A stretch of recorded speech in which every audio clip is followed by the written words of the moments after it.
G'day folks, Anthony here from Supernal Magazine Australia, and we have a very special interview for you this afternoon or this morning, whenever you're actually going to watch it, that we're going to be introducing our special guest very soon.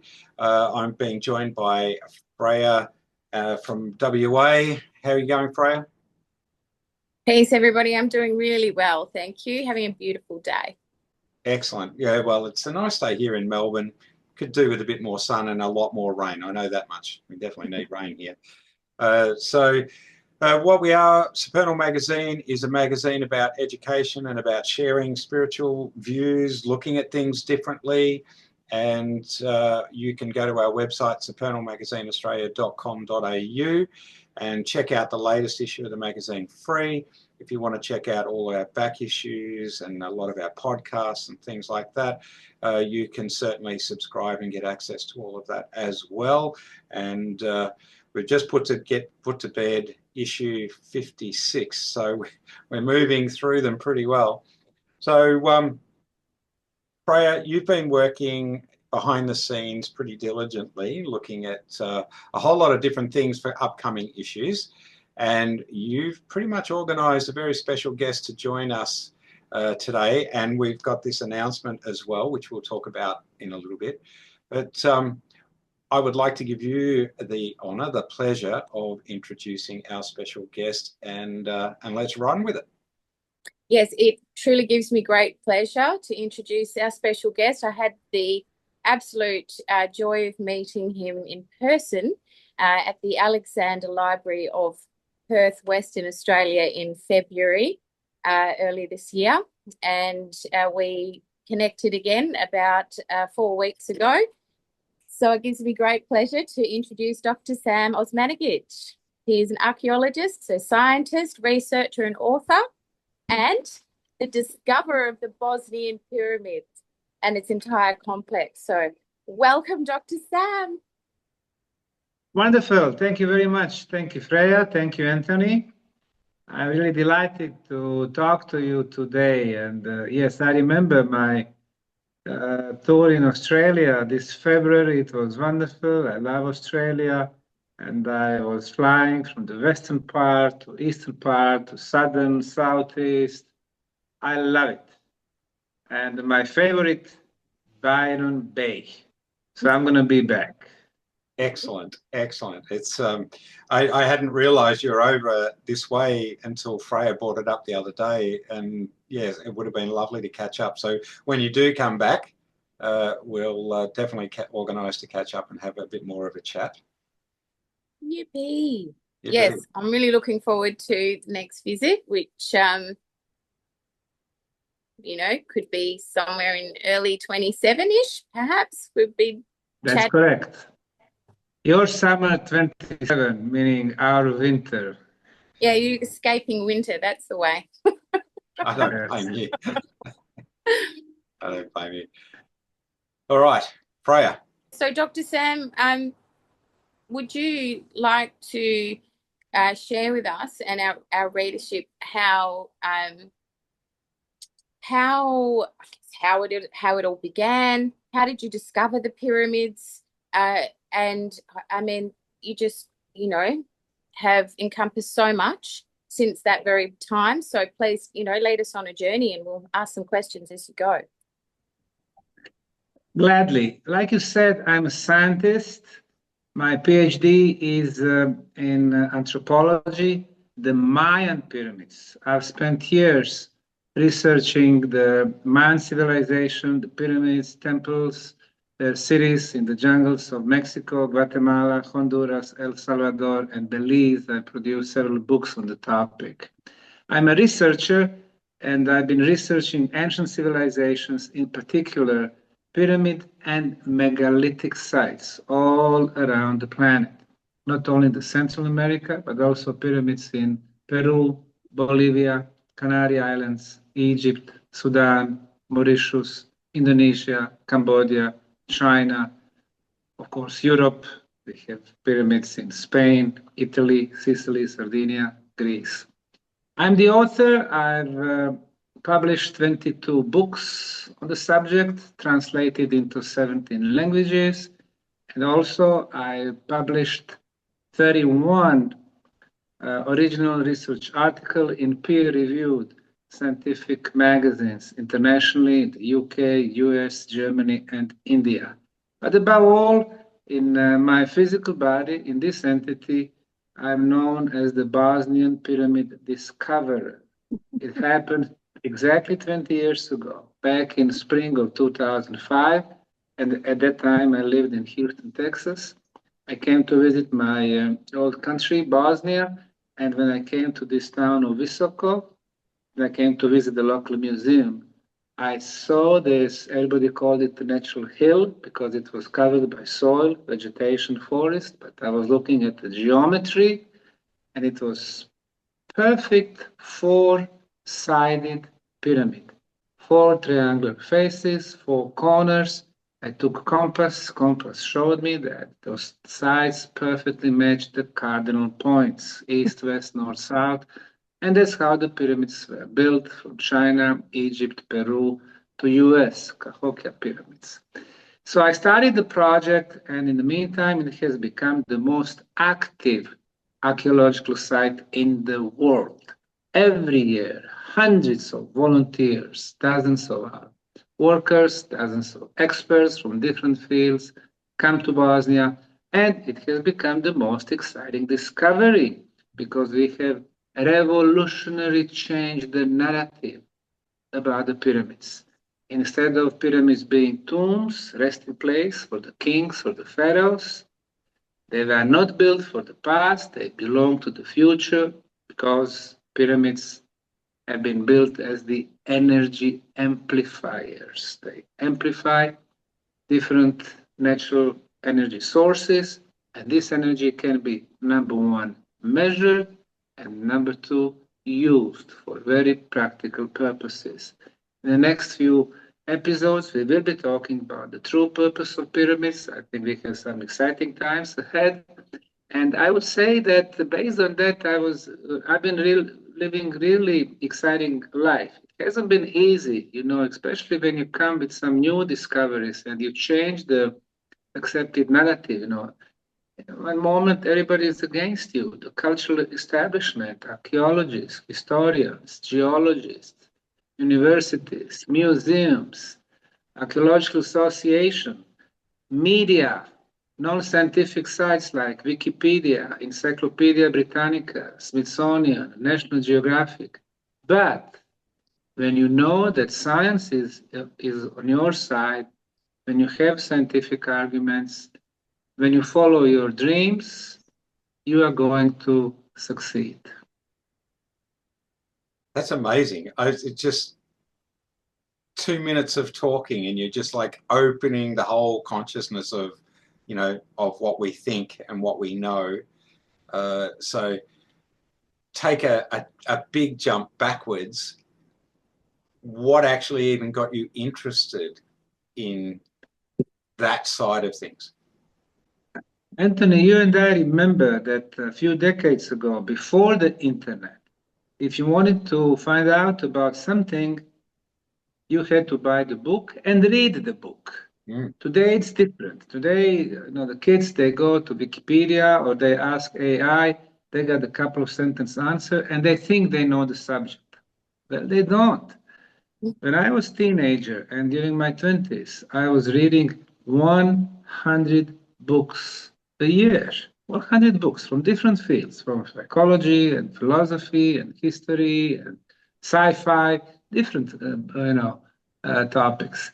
And I was learning, And what I've noticed was that most gray areas are actually the area of history. You read stuff about Machu Picchu in Peru or about the pyramids in Mexico and Egypt, and you see that something's missing. So when I started traveling to those sites, I realized that almost everything they teach us about the ancient history is wrong. The origin of man, civilizations, and pyramids. When it comes to our origin, we are not product of the evolution. As a matter of fact, we are a product of genetical engineering. When it comes to the civilizations, everything did not start with Sumerians 5,000-6,000 years back, and then Babylon, Akkad, Assyria, Hittite, ancient Egypt, China, and India. This is just the last cycle of humanity. Just in the last 100,000 years, we have had at least 5 civilizational cycles. And finally, when it comes to the pyramids, they were not built as tombs. Even in Egypt, we have been programmed through the educational system and media that those pyramids were built for the pharaohs. Well, according to Wikipedia, there are 118 pyramids in Egypt. However, I have personally visited and researched 155. There is not a single mummy discovered in those pyramids. There is no mummy of Pharaoh Khufu or Cheops or Pharaoh Khafre or Khafre or Mykerinos or Myceren or Sneferu or Djoser.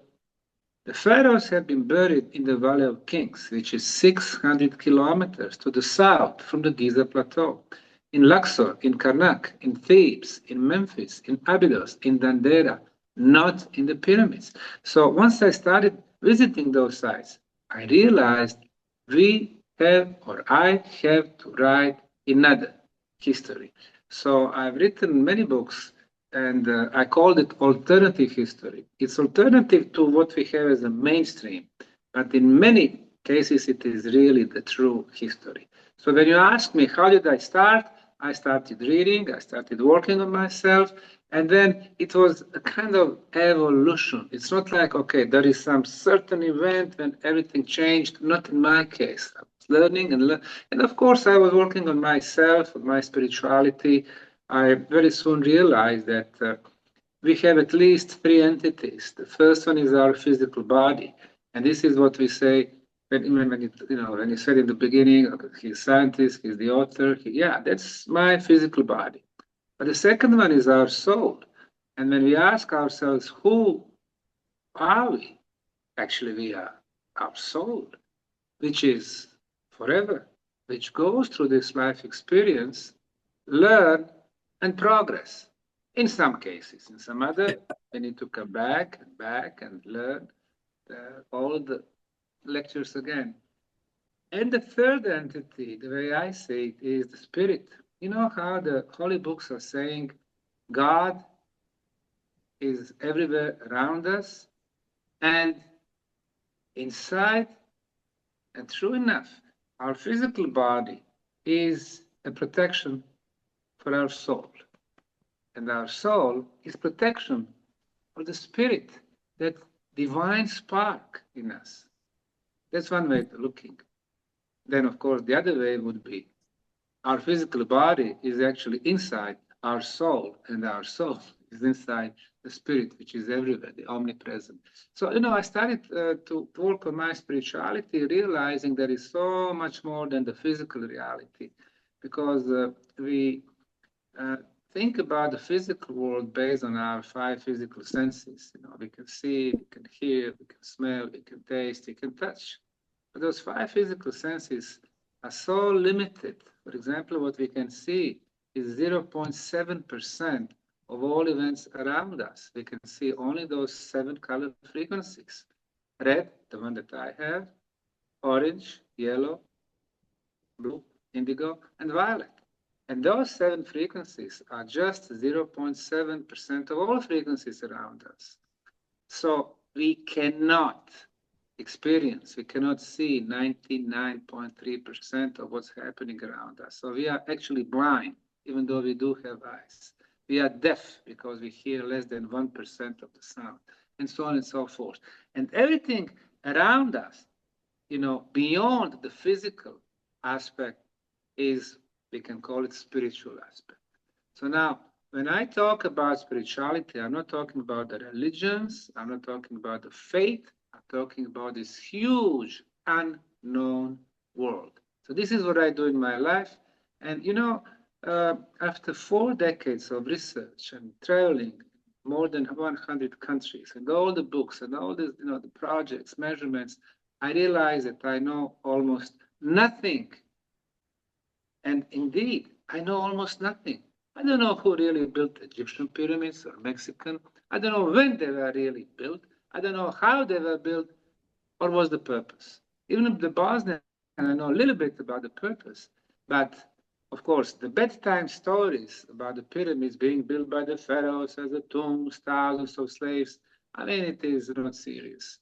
So we really need to get to the real answers about the ancient past. That's hearing you talk like that is just, I love it. I love it. You know, we at Supernal, myself and what Freya does, we're always saying we're not seeing everything, we're not hearing everything, we're trying to understand what spirituality is and to explain it even. And you've just explained it really quite well, because yeah, there's so many aspects to everything. But it's cool. And I really loved listening.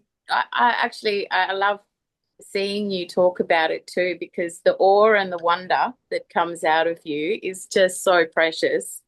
And I can relate so much to what you say. I mean, my most recent spiritual growth, there was a point there where I sat and, you know, had a deep conversation with the divine in myself and, you know, and everywhere. And I said, I'm blind. I can't see, you know, help me to see. And it's like, you know, these evolutions that our soul goes through in order to bring more spirit into the body.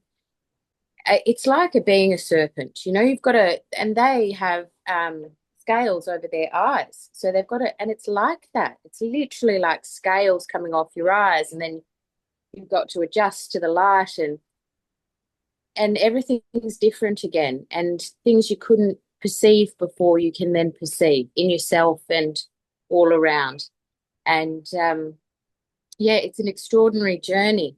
I wonder, you know, because if we could touch on a little bit about the capacities of the pyramid, the Bosnian pyramid, because I know you've done an enormous amount of research. We won't spoil all the further episodes, but I wonder, did you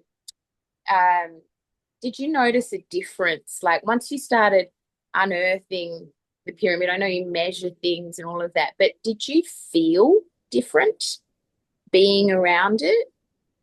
Did you notice a feeling difference? And or what were the things that really sparked you into going, okay, there's something more going on? As we know, there's never ever been a pharaoh or anyone found in any pyramid everywhere. So it's a fascinating thing that's what everybody's been taught. How did you get into measuring and finding the truer nature of the pyramids? The last 20 years, you know, from the discovery of the Bosnian pyramids has been really fascinating journey. In the very beginning, back in 2005, 2006, when I just established our non-profit foundation for the archaeological and scientific research, what I had in mind was the archaeology.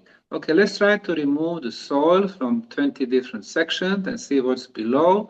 And what we found below was amazing. We found rectangular blocks, square blocks, 2, 3, 4 rows of blocks. We have analyzed them. It turned out that it was the best quality concrete ever. So it was archaeological material part.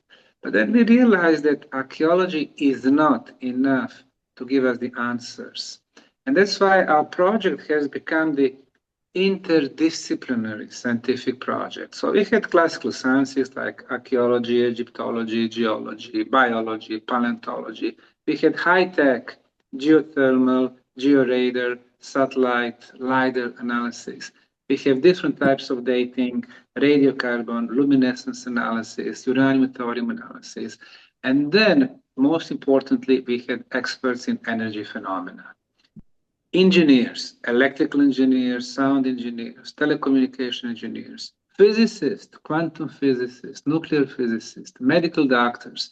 So we have had experts who are true scientists because they have instruments. If you can measure, then you can prove it. Because archaeology, even today, it's not the real science. Archaeology, when archaeologists, when they found pieces of ceramics, and then they are looking, one guy saying, oh, maybe it is Phoenicians, another one, ancient Greek, ancient Roman, and then finally they found a compromise. But this is not the science. The science is if you can measure, for example, on the top of the Bosnian Pyramid of the Sun, we have had 5 international teams from Croatia, Serbia, Italy, Finland, and Germany, who came at 5 different times, who brought their own scientific instruments, oscilloscopes, spectrometer, EMF, and so on, and who's done measurements. So they done it in 5 different times, and they all got the same results. So when you can independently verify what the crew before you did, then it means this is an independent scientific verification of the phenomenon. What we've discovered on the top of the Bosnian Pyramid of the Sun was this energy beam, which is 28 kilohertz frequency, which is electrical in origin and ultrasound in origin, and moves quicker than the speed of light. And as it moves away from the pyramid, it's getting stronger. In science, this phenomenon is called the scalar waves. So, and scalar waves can be used for the communication. So our first proposed purpose of pyramid energy was communication device. So my point was, you have people who try to figure out, who's doing guessing work, but what I rely on is the pure science, something that is measurable. And you asked me that also in your question, what I felt and how did it go. So in the beginning, it was about the archaeology. Later on, it became about different scientific disciplines. But that was not all. Once we realized that we have this energy aspect, we started, thinking, okay, where are the sources of the energy? And they are under the Bosnian Pyramid of the Sun. What this energy can be used for? It affects our spirituality because it does help to develop our spiritual senses. Besides 5 physical, we have 30 spiritual senses, and we will be talking about it more in the next episodes. And finally, we have a very important aspect, which is a healing aspect. We've been getting hundreds of healing testimonials of people who would visit pyramids, and especially tunnels under the pyramids. So when you ask me what I felt, it was different. 20 years ago, I was thinking, wow, we have the biggest pyramid, we have the oldest pyramid, we have the best quality concrete, the most precise orientation to the north, stuff like that. But later on, it was becoming more and more scientific, and then more spiritual, and then more healing aspect. And today, when I drive the road, when I'm looking at the pyramid, I have such a warm feelings. Everything is energy. Even the pyramids, they are ancient energies. And when you're looking at the biggest pyramids, they are so powerful. So they are powerful energies. We are energy. And energies communicate. I'm looking at it, I have some beautiful feeling, consciously and subconsciously. Also, people who don't like the project, who don't believe in pyramids, when they look at the pyramid, they turn their head away. So energies. So I would say it has been really extraordinary journey. Mm. When you were talking about the healing aspect and everything, all my hairs on my arms just stood up and everything just was like it's all there. So, it's an amazing thing. And I had no idea, one, that there were so many pyramids, and two, because it's not anything I've studied, that all the stories we see about the mummies and all the rest of it is only one little bit. So, and it's not even true. Yeah, and it's not even true. And it's not even true. And I asked you about the scalar waves because I haven't been into the Bosnian pyramids yet, but I will, without doubt. And I'm very excited to, because I've had the privilege of working with a couple of different types of scalar technology healing so far, with extraordinary results in, my own practice and, other people's work as well. And I note, because they're all different, but I note that there is a vastly different feeling in my body. My mind is different after being around the scalar energies that are concentrated in that way.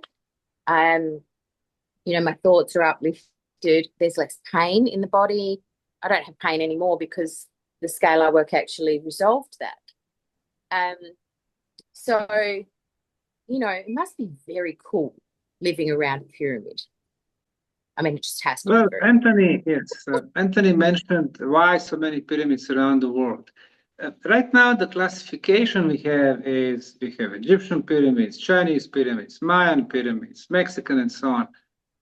I have a different approach. What I'm saying, we have original pyramids that they were built based on certain scientific criteria, and they work as energy amplifiers or shortly energy machines.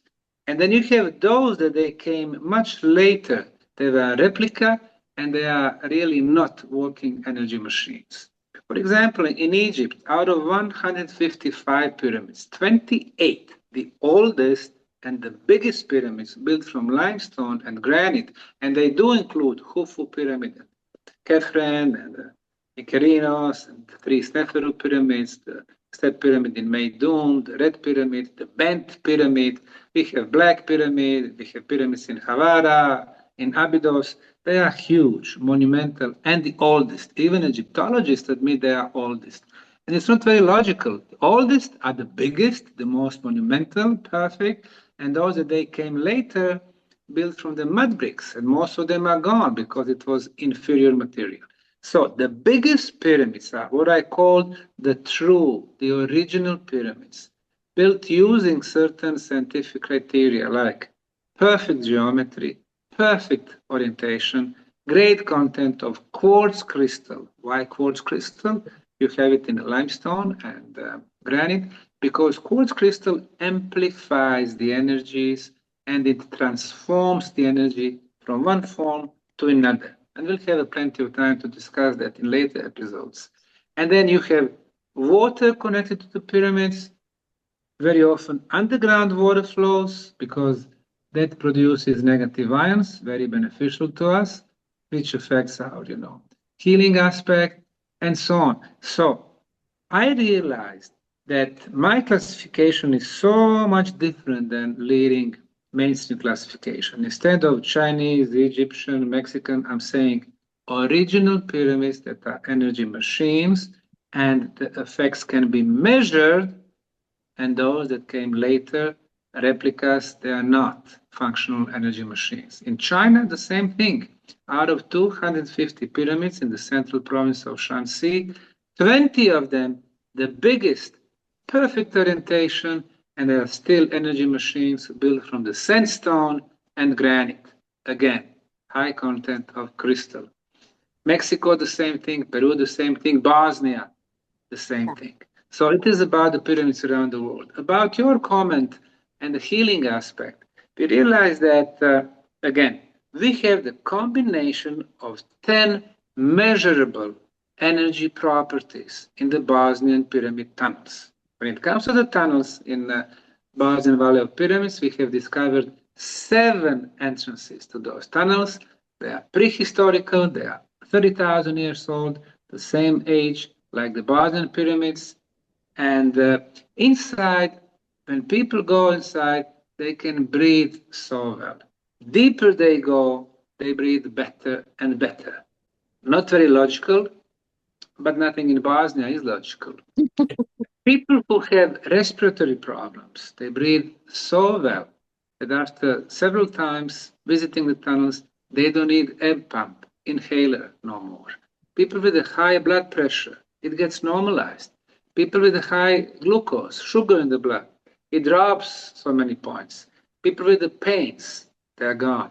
People with the very serious diseases, tumors and so on, we can see revolutionary improvement of the health. So What we do, we don't give medical guarantees. We are not in the healing business. But what we do, we measure. And we measured, and I'll just mention it briefly, 10 energy phenomena. The first 5 is the absence of all harmful radiations. Right now, you and I, we are exposed to the cosmic radiations. Some of them are harmful. Our body cells are fighting those enemies. In the tunnels, 20 meters below the ground, no harmful radiations, no natural radioactivity, no geopathogenic radiations, no signal for the mobile phones, no signal for the Wi-Fi. So nothing of the bad radiation that we've been exposed every day, 24 hours a day. So for the first time in our life, our body cells can start doing their job. What is their job? To fix the problems in our body, to start the regeneration process and detox process. That's the first 5, and the other 5 also measurable energies, 28 kilohertz frequency in electromagnetic field. That's the frequency of our mother planet. Whatever comes from your mother is good. 28 kilohertz frequency in the ultrasound. In science, it is known as the levitation frequency. We feel light in the tunnels. Number 8, 7.83 hertz, extremely low frequency. In science, it is called the original Schumann resonance. It brings us back to the balance. Number 9, the highest level of orgone energy. We do apply an instrument called experimental life energy meter, where you measure what Reich called orgone energy or life energy, or Eastern traditions would call it prana or chi. Well, in our cities, 20% on the scale from 0 to 100, villages 50%, Bosnian pyramids and tunnels 100% of life energy, and element number 10, the highest concentration of beneficial negative ions in the world are measured in the tunnels. So when you put those 10 elements together, those tunnels become the safest and the healthiest place on the planet, and therefore we have healing aspect of our project as well. And that's extraordinary. It's almost incomprehensible. So I'd like to come back to what you were talking about with the different types of pyramids, and you mentioned the world's top quality concrete. Now, just because most people, when they think about concrete, they're thinking about the stuff that's poured on the slab at the bottom of the house, and you mentioned that it's very high in quartz content. So and you're saying granite. So when we think about granite, we're thinking about big rocks that we see out, or formations we see out in nature. We're not thinking about that being turned into a composite to create a structure of such precision, not only a precision in geometry, but the knowledge, the physics, the engineering, the chemistry, the alchemy knowledge that's required to even conceive of something of that nature is mind-blowing. So when we come to this concrete, what is actually in it? It's high quartz content, and what else, and how hard is it? And we haven't even spoken about how old the Bosnian Pyramid is, because it's the oldest on the planet. We must mention that. Okay, 2 topics, the construction material and the age. Traveling the world, I realized that ancient pyramid builders were using local materials. For example, in Mexico, they use sandstone and granite, and in both we have quartz crystal. In Peru, they used adobe bricks. How do you make adobe bricks? You take the desert sand, clay, water, you mix it, you put it in the molds under the sun, and 25 days you have bricks, the construction material. In Egypt, they used limestone and granite. Granite from Aswan, which is 869 kilometers, 500 miles away from the Giza Plateau. And some of those granite blocks coming from Aswan to Giza Plateau. In Khufu Pyramid, Great Pyramid of Egypt, the biggest one is 80 tons. And in Kefren Pyramid, the second largest pyramid, the biggest one is 220 tons. 220 tons would be a logistic nightmare even today with all our technology. In China, they used sandstone and granite. In Bosnia, they used concrete. How do you make concrete today? You take, sand and you take cement. You mix it with water and then you have concrete. Well, in the case of Bosnian pyramids, they did not use cement. Cement is something that we artificially make. They never used artificially made materials in ancient times. They never used cement, they never used plastic, they never used artificial rubber. They were smarter than us. They were using always natural materials because they knew the physical properties of the natural construction materials. So when they were building the tunnels, they were removing the material out. Which material? Conglomerate. The tunnels are built in the conglomerate, and conglomerate consists of pebbles, rocks, and sand. So they have removed hundreds of thousands of tons of pebbles, rocks, and sand, which is ideal construction material for the concrete. What did they use as the binding material? So, no cement. They were melting the clay and mix it with the construction material. When it got dry, it was the best quality concrete. How do we know that? Because we have tested the samples. We sent more than 100 samples to 7 institutes for materials. Politecnico di Torino, here in Italy, Geopolymer Institute in France, Professor Davidovich, Czech Republic, Slovakia, Bosnia. They all told us that it has better properties than our concrete. You determine the quality of concrete based on 2 elements. The first one is hardness. Harder the concrete, it's more durable, it's better quality. Concretes today in 21st century are on the scale from 10 megapascals to 60 megapascals. 60, the best quality, made in US, made in Germany. Well, the concrete from the Bosnian Pyramid of the Sun is on the scale from 74 to 155 megapascals. 155 we cannot reach with our technology in 21st century. The second element of quality is called the water absorption. If water can get inside the concrete during the winter time, it freezes, and the ice has a tendency to expand, and concrete breaks.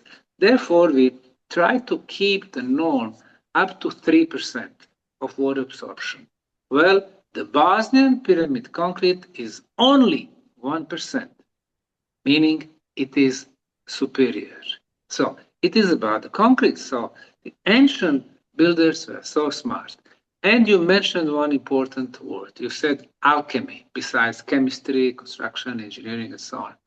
And you're probably right. When we think about clay, I said they melted clay. How they were melting clay? Well, today, if we are to melt clay, even though we don't do that, we would use high temperatures, 1000 or 1200 degrees, high pressure.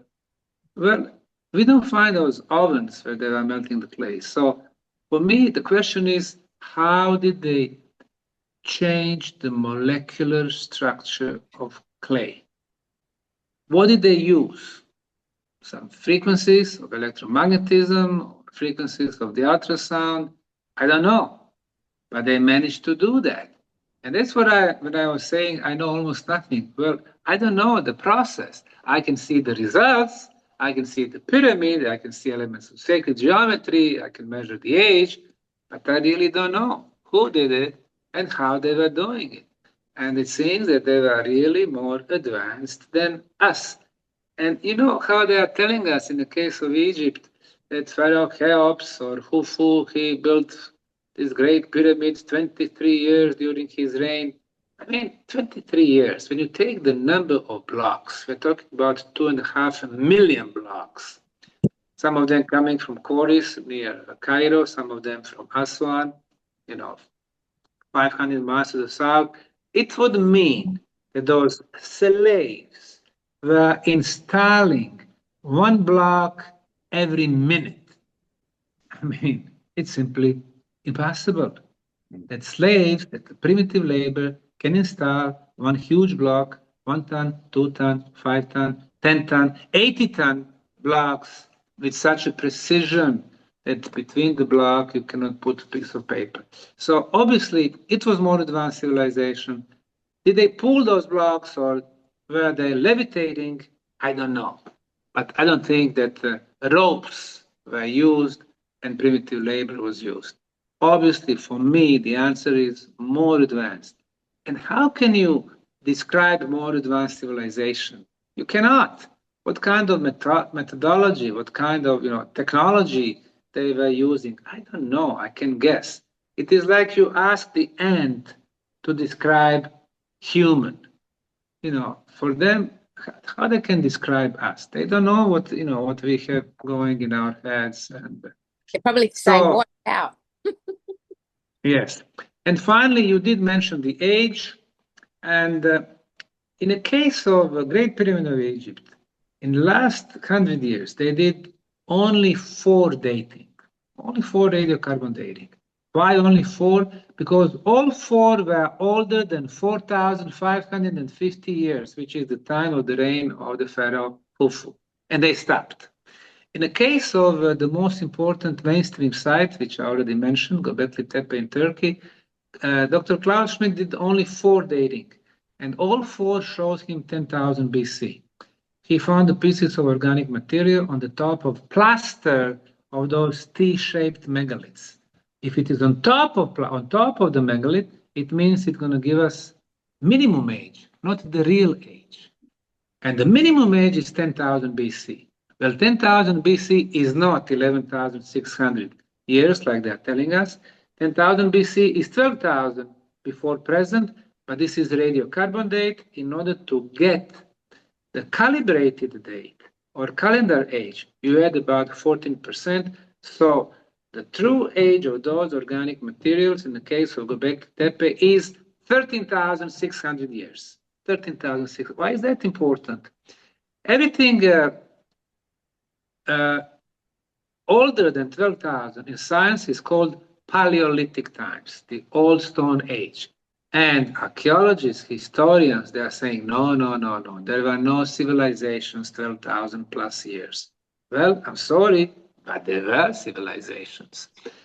In the case of Bosnia, even though we are non-profit, non-government foundation, with no funding whatsoever from the government, everything we do is through our own funds and through the volunteering work and through donations and archaeological tourism. People come, they pay the entrance to the tunnels, they buy a few souvenirs and so on. We have done 28 radiocarbon dating. We have done 12 luminescence analyses and 7 uranium thorium analyses. And everything is taking us back to the era of 30,000 years ago, or to be more precise. Between the concrete blocks, between the first and second layer on the Bosnian Pyramid of the Sun, when we removed the soil, we discovered between, like in the sandwich, several leaves. How did they get there? Well, somebody was pouring the first layer of concrete, the second, the third. The wind was blowing, bringing those leaves, and they placed the final layer of concrete. Well, those leaves got there during the construction phase. We have radiocarbon dating the leaves. The age is 29,200 years, plus minus 400 years. That's radiocarbon, and calibrated 33,800 years. More than 30,000 years. So now we changed the game, we changed everything. And we got the rage of the archaeological communities, mainstream science, and they attack us. Impossible. No human civilization there. Well, listen, I'm not talking about that. I'm talking about the science. This is what we discovered. And now let's move step by step and we'll see, if we did have civilizations, if there were humans capable of doing that, or if it was somebody else.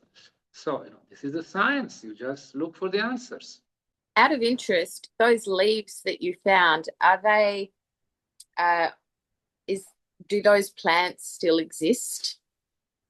Well, they look very much like what we have today, just regular leaves. And you are right, we need to check with the biologist is that, but they look very, very normal. They look like the, bigger leaves that we can find today. So, but it's, they are fossilized. It's a fossil, meaning they've been there for a very, very long time.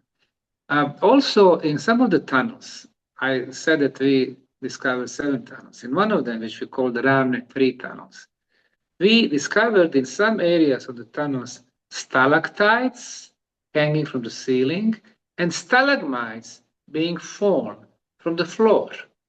Well, the beauty about the stalagmites is that you can date them. Why? Because they combine not only the water, but dust and some other particles. And we found many actually stalagmites. And several of them we sent for dating radiocarbon and uranium-thorium. Uranium-thorium analysis, which is very precise, produced us a date of 19,000 plus minus 1,000 years. 19,000 years, meaning that you have the stalactites and stalagmites for 19,000 years, that you have a hollow space or tunnels for 19,000 years, and that nobody was using it for 19,000 years. Otherwise, if people were walking, they would destroy it. That's uranium-thorium analysis. And the other one, the analysis of the biggest stalagmites, we did radiocarbon dating, 26,200 years. So whatever we do, it's taking us really deep, deep in the past. And we are getting to the age of 30,000 years. It's just mind-blowing. We've been talking for 20 minutes and already I'm just out there.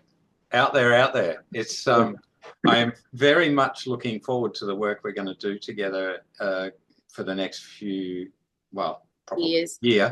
But now that you've been talking about the Bosnian period, I want to go. I just want to be there. Well, let me just suggest you when to come. Of course, our summer, June, July, August is real nice. Well, you can come anytime, really, because we are, I think, the only site in the world that's open every day of the year, 365 days. We are running the site. It's not the government. It's not like you go to the museum, they work till 3 p.m., you come 10 to 3, they said, oh, come tomorrow. We are open every day because we take tourism very seriously. We live actually from the visitors. What I would suggest you, every year in June, for 1 week, I host a group. That's the time when I host the groups. Otherwise, we have 36 official guides and they take people to pyramids and tunnels, sun pyramid, moon, tumulus, and so on. But that 1 week, I host the group and I host the conference and I host the tour. Then this year we had the conference in June. We call it Bosnian Pyramid Summer Solstice Tour Conference and Festival. And it does consist from the tour. I take people every day to different sites. Conference in the afternoon hours, we have some of the leading ancient history researchers in the world. And festival, we have music, we have dance, we have singing and so on. So this year we had people like Michael Tellinger of South Africa, discoverer of the stone circles and promoter of the Adam's calendar. We had Valery Uvarov, the most productive pyramid researcher and pyramid builder from Russia. We had Dr. J.J. Hertag and Dr. Desiree Hertag, pyramid researchers and so on. And for the next year, that would be my point, we're going to have Michael Cremo, who's the author of a legendary book called Forbidden Archaeology. In a scientific way, he has proven that humanity is much, much older than what we think. The second one is Billy Carson. Billy Carson, very popular, millions and millions of views, ancient civilization explorer. The third one is Brad Olsen. Brad Olsen, also, the 3 of them are from the United States. Number 4 and 5. Ivan and Stephen Strong from Australia. So we will be talking about stuff out of Australia, actually out of this planet. And we have several other, European speakers.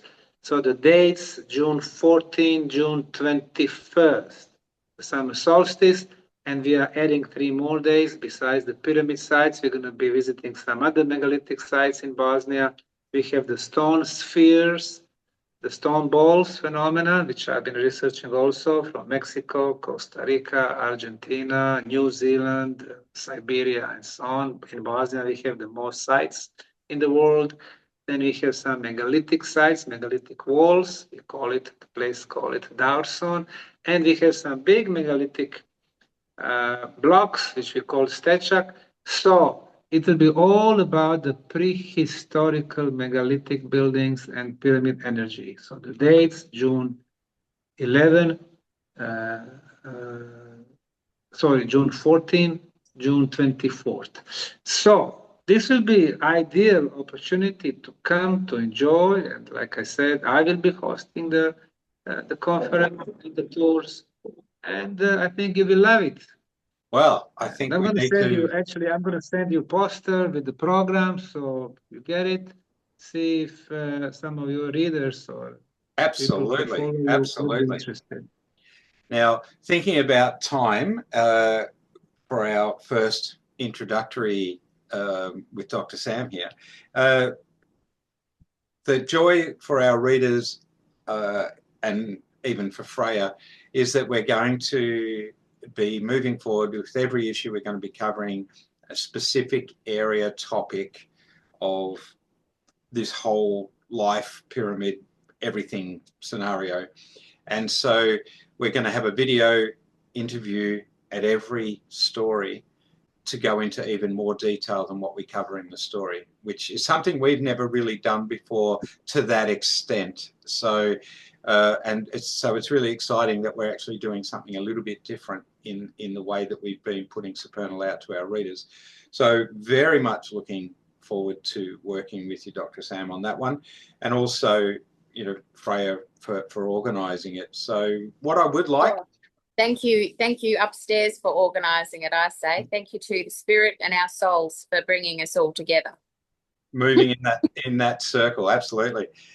So what would be the best way for people to see your work, Dr. Sam? If we're going to post up a link or something like that, what's the best one to use?